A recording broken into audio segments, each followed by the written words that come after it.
the time, but please give it up for mi cariñoso Cara Desert, the CEO of LGBT Community Center.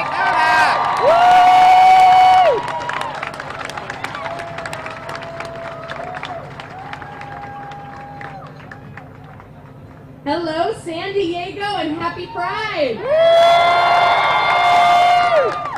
Thank you, Fern, and thank you to San Diego Pride, the Center's longest-serving partner, for inviting me to speak tonight. I'm Cara Desert, and it is my honor to serve as the San Diego LGBT Community Center's first queer Latina CEO.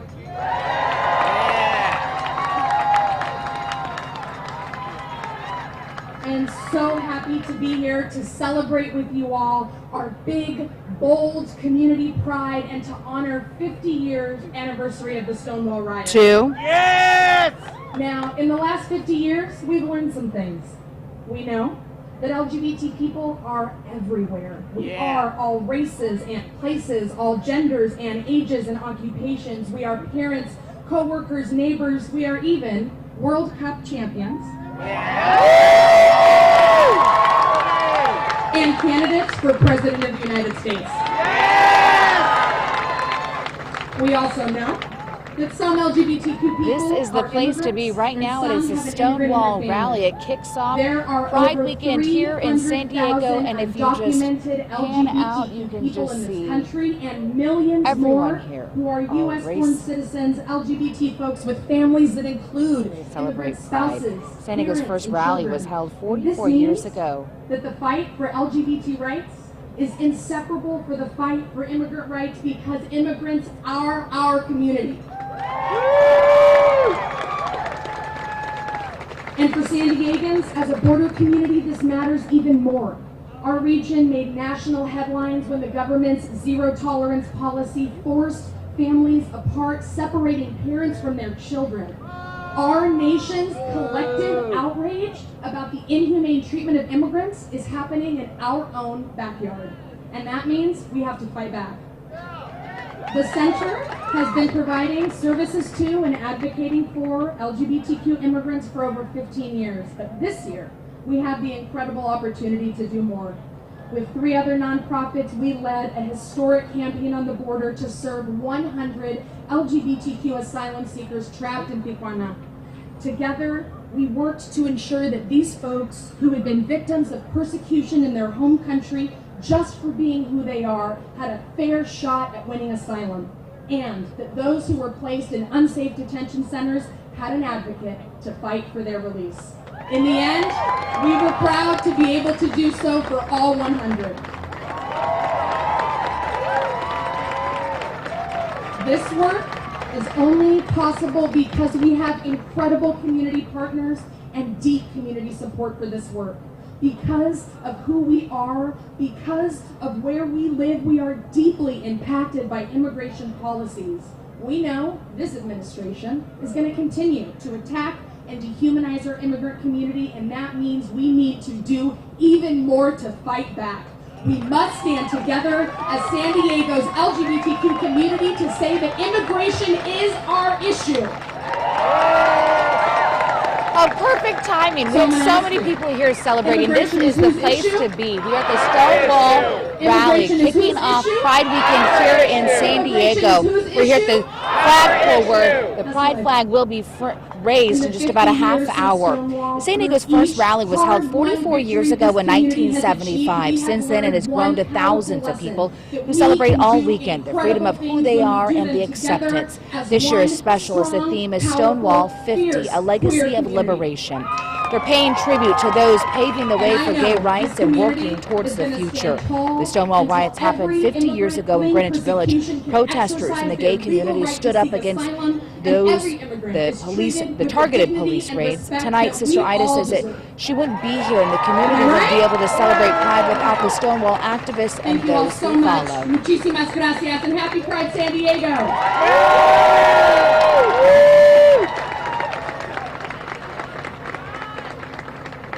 Let's give it up one more time for Carolina Desert.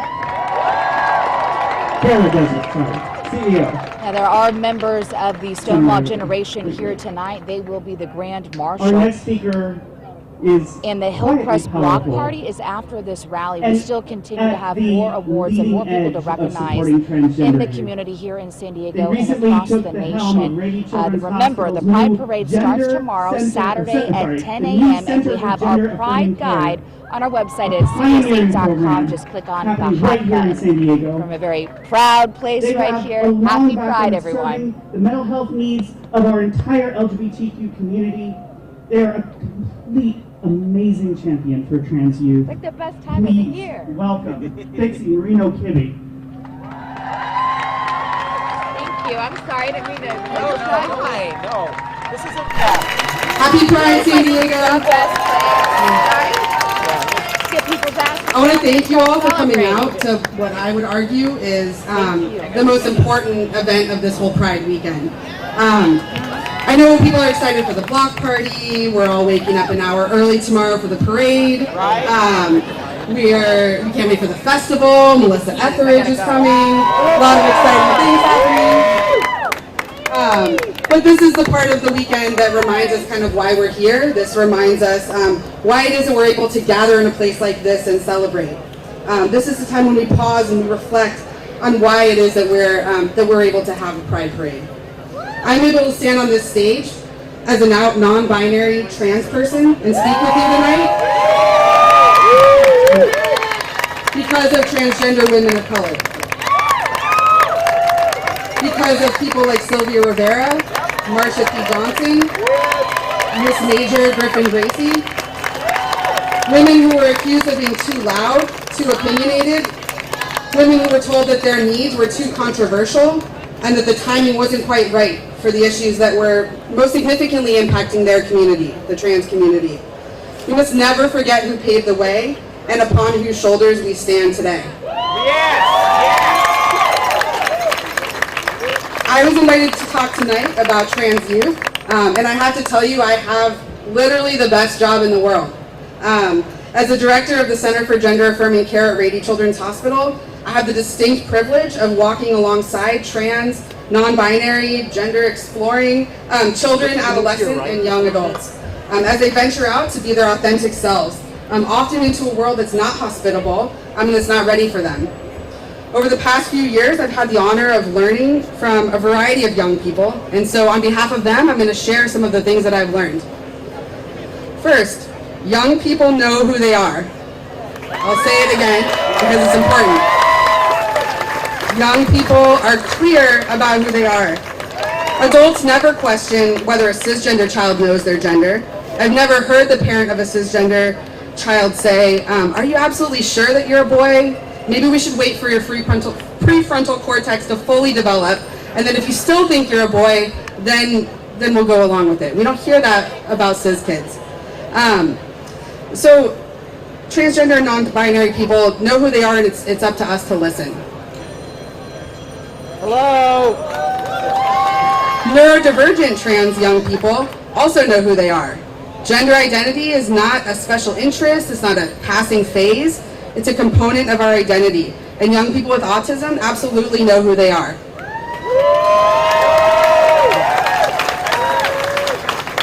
Names and pronouns are non-negotiable. They literally save lives. Pronouns are never preferred. If a young person trusts you enough to tell you how they would like to be addressed, then it's up to you to honor that request. It's up to you to practice. It's up to you to correct yourself when you make a mistake, and you will make mistakes because we all make mistakes. We need to stop enforcing a binary understanding of gender. There are plenty of people for whom a two-box system works really well. And then there are plenty of us who find it to be inadequate. So we need to start expanding our understanding of gender. We need to support parents. The support and affirmation of a parent or guardian is the single most important protective factor that a young trans or non-binary person can have. And parents need support to do that. So we need to make sure that parents have access to accurate information, to resources, and to the support of other parents. And finally, never underestimate the potential impact of one person. I've worked with countless young people facing insurmountable odds of rejecting family members, hostile school settings, who were able to make it through because of a connection with one caring adult. one teacher at a school, one case manager at a youth center, one therapist, one neighbor, one parent of a friend, one person who saw them as their authentic self, one person who held space for them, one person who never wavered in their support. You don't need a degree in social work, you don't need to work at an LGBT center to show up for that next young person that's in your life. Happy Pride.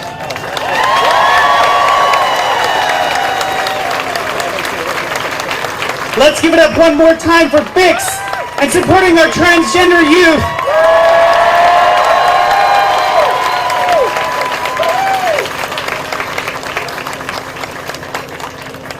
Our next speaker is very close to my heart.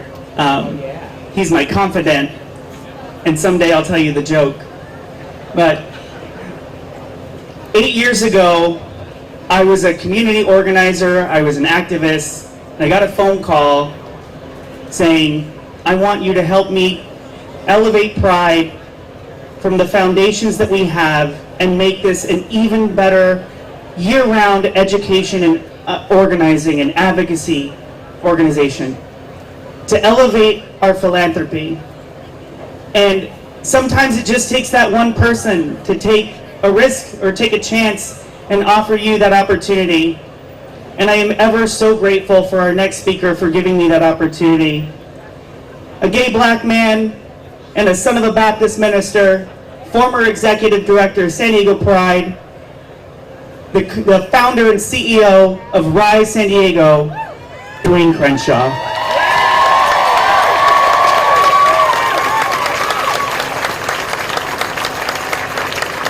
Hello, family.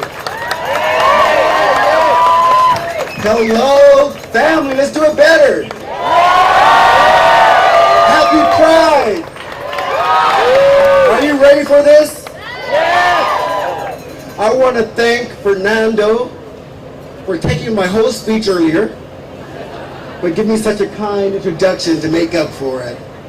I want to thank San Diego Pride for giving me such a wonderful honor to speak to you on the 50th anniversary of the Stonewall riots.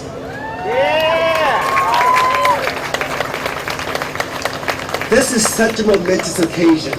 It's about the legacy of liberation that began that night and continues today. It is so important that I would like to invite on the stage our LGBTQ elected officials to join me during this time.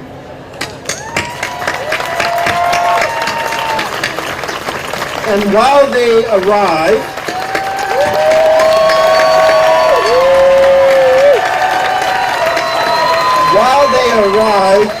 let me acknowledge our elected officials who are allies in the audience today. Mike Schaefer from the State Board of Equalization. Tony Duran representing our beloved Senate President Pro Tem Tony Atkins. Brandon Torres representing County Supervisor Nathan Fletcher. Craig Gustafson representing Mayor Kevin Faulkner. And Alan Young from the Office of Council Member Chris Kate. And I forgot the hottest guy here in the whole place, Zach Bunshaft representing Congresswoman Susan Davis.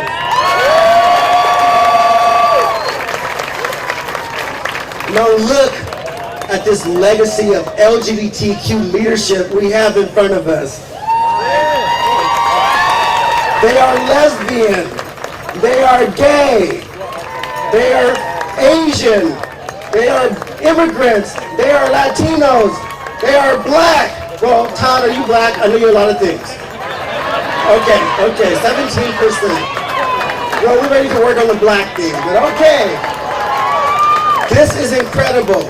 Chris Kehoe is the dean, the first elected official in San Diego.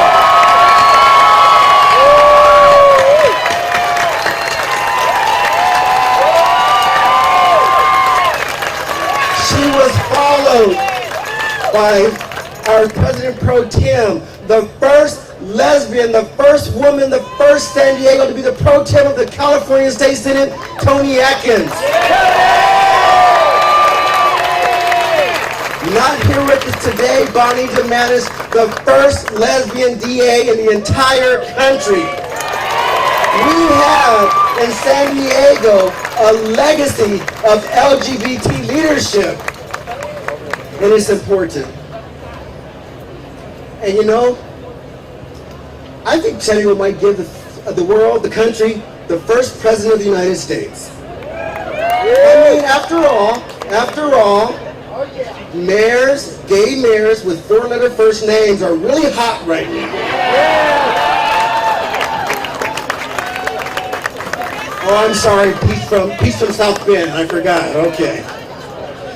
But these leaders are Council President George A. Gomez, Councilmember Campbell, Councilmember Ward, with all of you,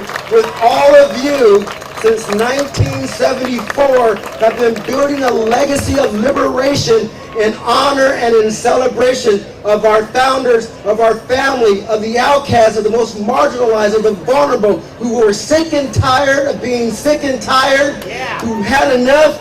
They had enough. They wanted to be liberated, to step out of the shadows, to come out of the closet, to toss aside any shame or guilt, to be respected and treated with basic human dignity, to have pride.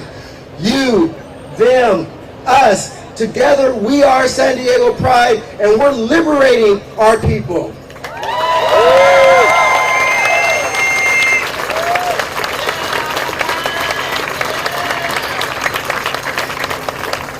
Now, Fernando mentioned that in 1974, I disagree. Checkmate. I mentioned that in 1974, Fernando, that our folks walked in San Diego Pride with paper bags over their heads. But in 1975, they come back and made this a city-recognized celebration that has gone on strong ever since. I remember a time where our council members, elected officials, one of them wouldn't sign the Pride Proclamation. I remember when one of them wouldn't even, none of our Pride reps in one district wouldn't be in the parade until 2006. I remember when a group said, we want to sue because we don't want to be forced to do this. Well, let me tell you something. You, them, all of us, we have liberated, we have changed the day, we have made San Diego Pride what it is. We are strong, we're continuing to get stronger every day. I'm a native San Diegan. I won't tell my corny joke. I'm a native San Diegan, so I'm a little biased. We aren't so fond of LA and San Francisco and New York. And clearly, Stonewall, those folks did us a great service. They began the movement. But I believe that right here in San Diego, the LGBTQ civil rights movement has had some of its biggest victories right here in San Diego. Let me run you through a quick list of the greatest hits and the number ones of our San Diego Pride family. Right around the corner, because we want our community, our history, our culture to be recognized and honored. We brought the first Harvey Milk Street in the country to right down there.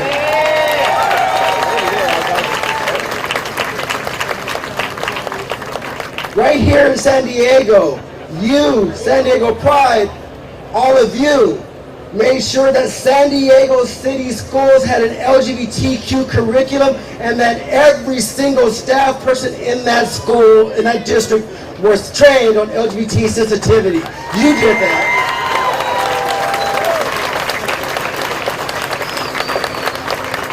You heard earlier that San Diego Pride was the first to launch and create the International Pride, because we are committed not just to human rights here in San Diego, but around the world, where our brothers and sisters can literally be killed for being who they are.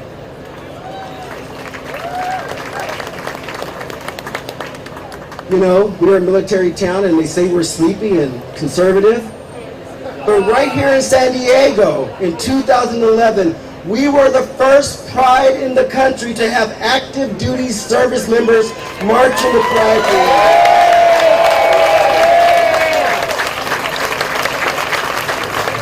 And because that wasn't good enough, we came back the next year with the first active duty military contingent in full uniform approved by the Pentagon to march in any Pride Parade in the country.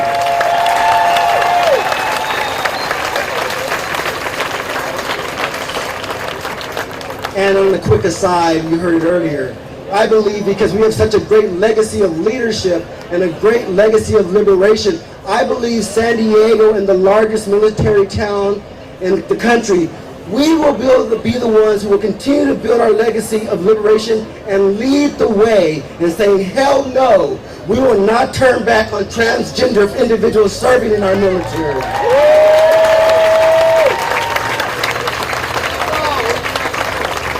Now lastly, the greatest hits. Close out with marriage and families. When Californians got it wrong, we here in San Diego got it right, and they approved No on 8. There are rallies across the country saying, we need marriage equality, and that was a bad decision. The LA Times said there were 10,000 in LA, they thought they would have 40. You know what? The largest turnout for marriage equality on that weekend in the country was the 20,000 of you right here in San Diego. We lead the way for liberation. We lead the way for gay and lesbian, transgender families. This is the first Pride in the country to have a children's garden, and this will be the 27th year. And I believe in my heart that because of our legacy of leadership, because of the legacy of liberation, which is not done yet, we will be the leaders in making sure that no LGBTQ couple has to prove or explain to anyone they are the parents of their own kids. Now, I had the pleasure of coming out 3 times. The second time was when I got caught compromised, and my parents fixed it. I got to go to an ex-gay ministry for 3 years, and I'm all good. And then the third time I came out was kind of when I came to San Diego Pride. When I was interviewing, I said, well, you know, I'm really not that gay, and I don't want to be a party planner. And they hired me anyway. But the truth is, like we just went over, San Diego Pride is Pride 365. It has a legacy of liberation. You all are a part of that, and you make it happen. But the first time I came out, and I love to say this to my father and mother, the Reverend Dr. Booker T. Crenshaw Sr. and the First Lady Sarah Crenshaw, I was born down the street in Mercy Hospital here in Hillcrest, and I like to tell them I came out gay. I was born that way. But our work is not quite done, and I want to leave you with a couple of challenges. I saw this quote the other day, and it said this: what are we prepared to do today, tomorrow, next week, so that a child born at Mercy Hospital 50 years from today isn't born into a society rooted in white supremacy, isn't born into a society riddled with misogyny, isn't born into a society riddled with homophobia and transphobia and xenophobia, isn't born into a community with anti-Semitism, Islamophobia, ableism, and all the phobias and isms. Now I know this weekend we're going to party like it's 1999. Wait a second, come on crowd. This is the 50th anniversary. We're going to party like it's 1969. Let's turn up. But when we're done catching our breath and having a good time and celebrating our pride and our victories so far, we've got to keep working. Dr. King reminded us that the arc of the moral universe is long, but it bends towards justice. It bends towards justice. Now, the part of the reason I emphasize bends is because it needs some benders. It don't just happen. We need some benders. And when I see that rainbow, you might say I'm corny, but it kind of looks like a rainbow to me. And at the end of that rainbow is a pot, not of gold, but of liberty, liberation, and justice for all of us. But we bend that arc of the moral universe if we can have some benders who will say tonight, and if it's you, stand up and cheer, that I'm going to go out and fight for the 40% of the homeless youth that are LGBTQ and of color. It will be true if you're a bender and you will go out and fight for our transgender troops. Here in San Diego, we said we're going to be the generation with our great center. And we are going to end HIV. And we can do that if you are benders to end new cases of HIV. And as a quick aside, we have the greatest center in America, I believe so. Social with transgender services, senior services, Latino services, youth services, women's services, and by God, let me tell you, we lead on civil rights and brutality, and it's time, and I believe that right here in San Diego, we're going to bend the arc of justice, and our San Diego Center is going to be the first one with black services, because it's okay to say Black Lives Matter.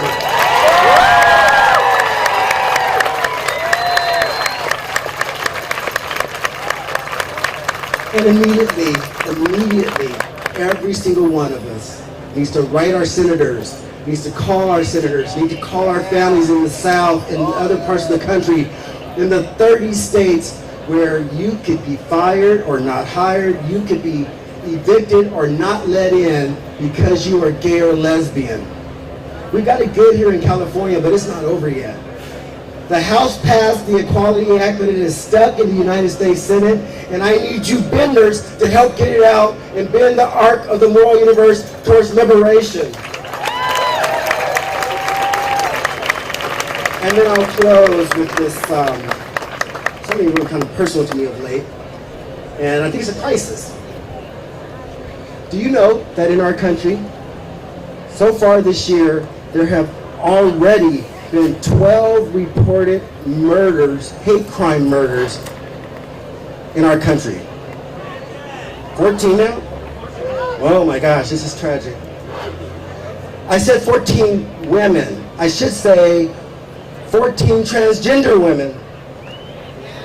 I should say 14 black transgender women. 100% of the hate crime murders, black transgender women. That is our top crisis right now, and I need you all to help bend the arc of justice for them and for our transgender community and all of us.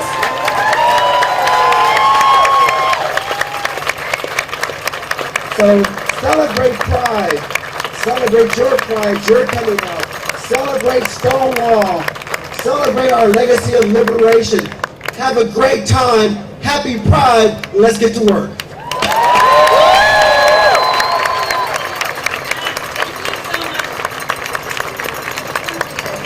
Thank you so much, Dwayne.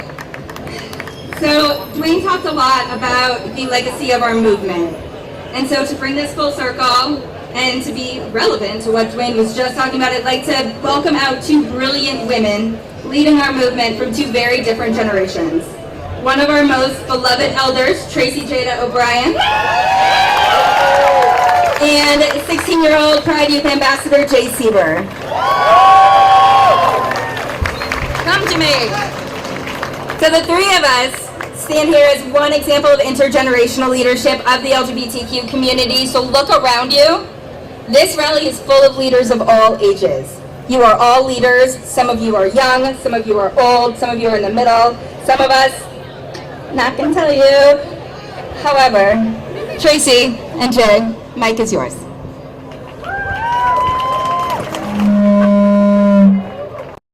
Hi everyone, how are you doing tonight? Great. I'm Jay Sieber. I use she, her pronouns. I'm a youth ambassador for Pride. Closer to the mic. Okay. We gotta teach all time. Oh, there you go. Like that? Yep. As close as I can. Can you hear me better now? Alright. We wouldn't be here today without some of our trans and queer ancestors, some of which are still here and some of which are here in this rally with us now. Being a youth leader is very important to me because it means that I can be the voice for my generation and express what they need. A lot of youth feel that they don't have a voice, but being a youth leader means that they can tell us what we want as a peer, and we can go on and tell the community and relay that to people who can support us. Because you are seen and you are heard and your feelings are valid. While we have come a very long way thanks to our elders and our ancestors, there's still a long way that we have to go, and us youth are part of that movement. Thank you. And now I will introduce Tracy O'Brien. Hello there. I will not be erased. I will not be erased from history. I will not be erased from history, from trans history, from gay history. I am a 68-year-old trans elder. I stand on the shoulders of Major Griffin Gracie, Silvia Rivera, and Marsha P. Johnson. I started my journey when I was 1970, so I've been to the trenches. I am the trenches. I am an elder. I stand here not to celebrate. Not to celebrate. Right. Say it again. Not to celebrate, okay? Before you celebrate, think about the trans person walking down the street who you may laugh at. Then you get a chance to get home. I belong to the only community that before I leave my house every day, I gotta check to make sure and pray I make it home. That's the plight of the transgender community. We were the forefighters of the transgender. We were the forefighters of the LGBT movement, and because of our inability to assimilate, we were pushed aside from the movement. This is a result of being pushed aside from the movement. We will not be erased. We will not be erased. Remember that as you party all this weekend. But happy Pride, but think about the fight is still ahead of us. The fight is still ahead of us. I will not be erased. And my people down here, we will not be erased. We will not be erased. We will not be erased. Happy Pride.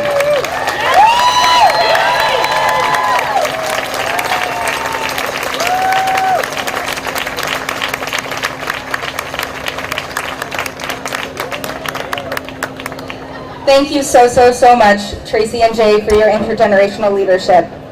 So before we close out the rally tonight, we are going to take another moment to honor the lives of those trans women of color that have been killed so far this year.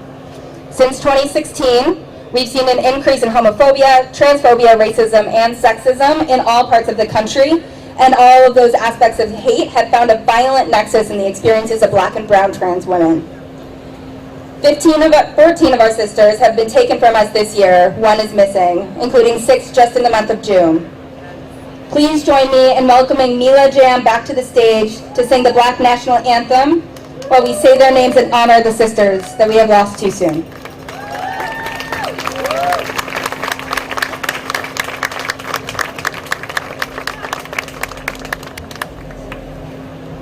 Lift every voice and sing till earth and heaven ring with the harmonies of liberty.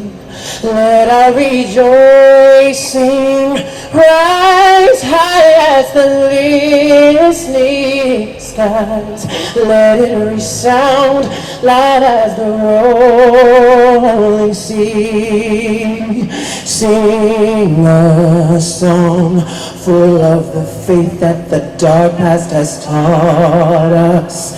Sing a song full of the hope that the present has brought us.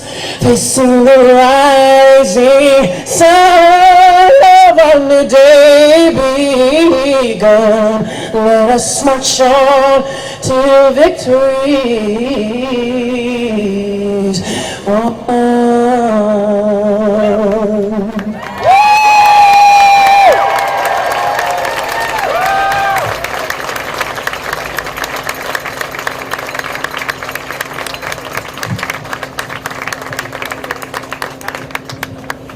Thank you. Can we please give a round of applause one more time for Mila Jam for just keeping it real in our hearts?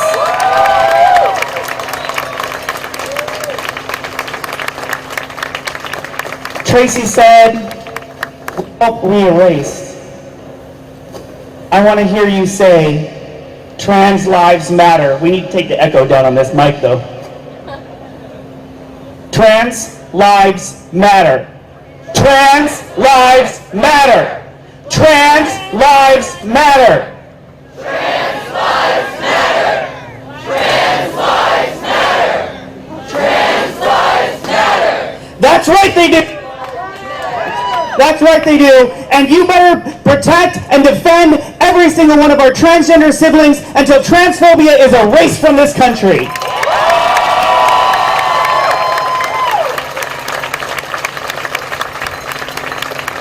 It is now my pleasure, my honor, my immense privilege to welcome in one of my favorite parts of this rally, the youth marching band led by Director Russ Sperling, as we raise the rainbow flag.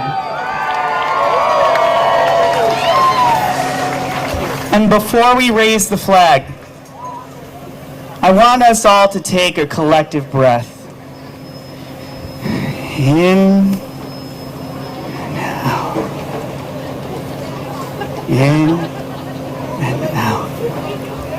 And as we raise the flag, I want you to reflect on the work, on the struggle, and on the journey that brought each of you here today. I want you to remember those who are no longer with us in that fight, and I want you to reflect on how you will recommit yourselves to being a part of each of their legacy, our legacy, this collective legacy of liberation.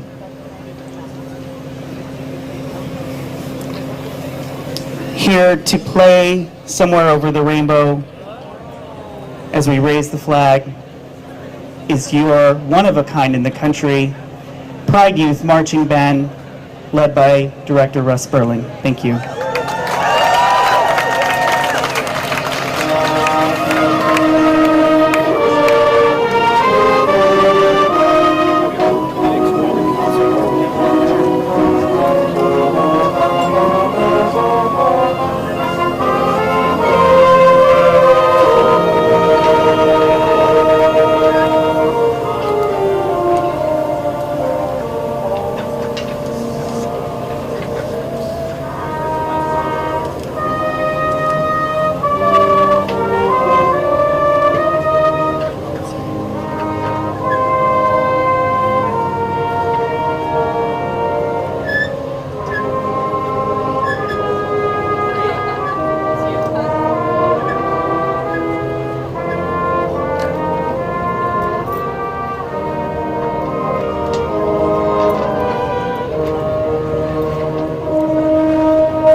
Let's give him one more round of applause for the San Diego Pride Youth Marching Band and Director Rick Spurling.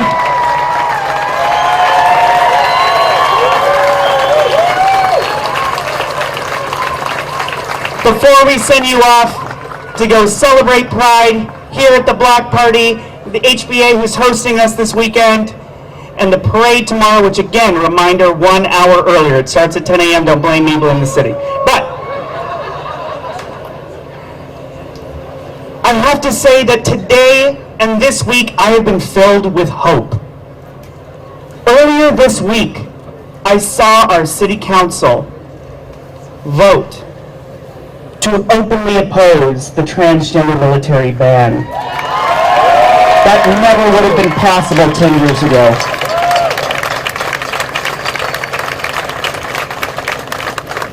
Yesterday, I stood with our Republican Mayor, Kevin Faulconer,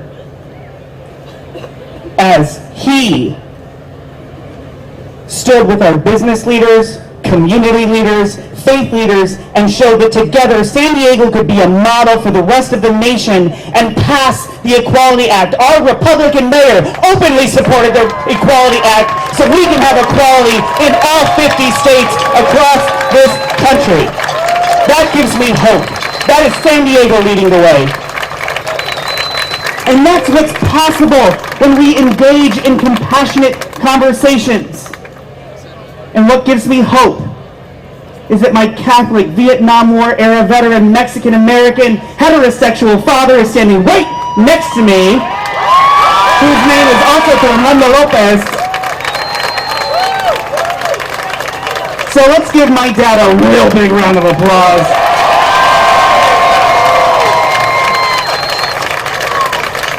Because if a homeless kid from an anti-gay town can live to see this day, then with love, action, and pride, all things are possible, and that gives me hope, and that gives me pride. Happy Pride, San Diego! Enjoy!